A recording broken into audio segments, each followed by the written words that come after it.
So another thing that I spotted, let's say that this week, is wrestling related, which is very unlike me. I don't mind wrestling, but it's not something that I follow. Hello to all the wrestling fans that have recently started following us as well after Exactly. Steve's appearance last week. So this is And especially for you. especially for you, exactly. We're aiming at our audience.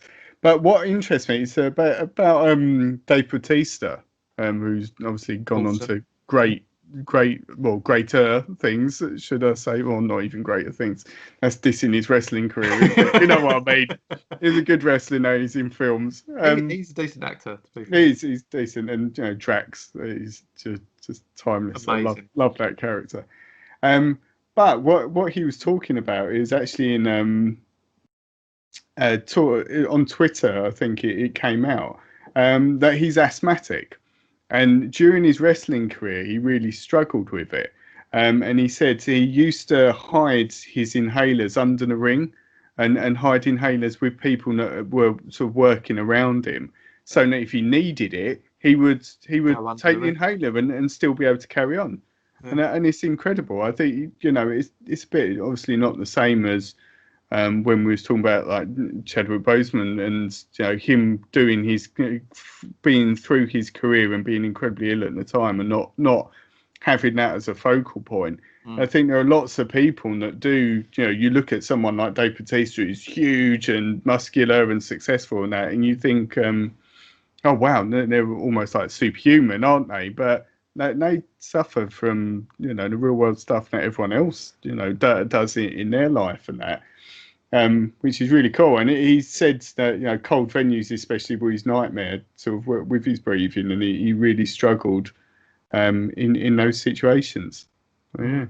That's mad. Considering like he's a big guy as well. He was I don't know 6'1", 6'2" probably, and very physical. Like he wasn't a kind of high flyer in wrestling. He weren't one to be jumping off the ropes or anything. But with them physical guys, they need that kind of stamina to be able to go in longer matches. And he was Yeah. one of the top draws. I mean, he got himself up to being one of the top guys in WWE.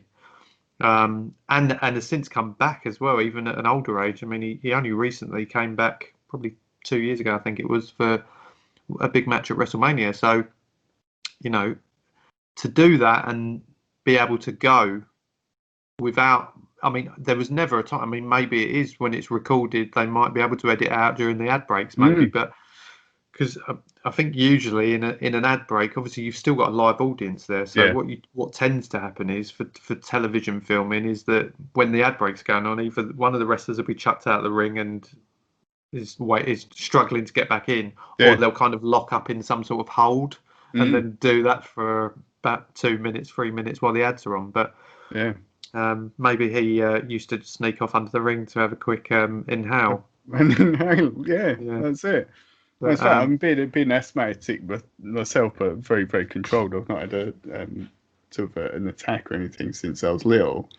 Yeah, it must be tough. Like the sensation of not being able to breathe is never a good one, in that sense. And the asthma is the way asthma works. Basically, your sort of windpipe closes, so it's not so you can't always sort of catch your breath and so on. But yeah.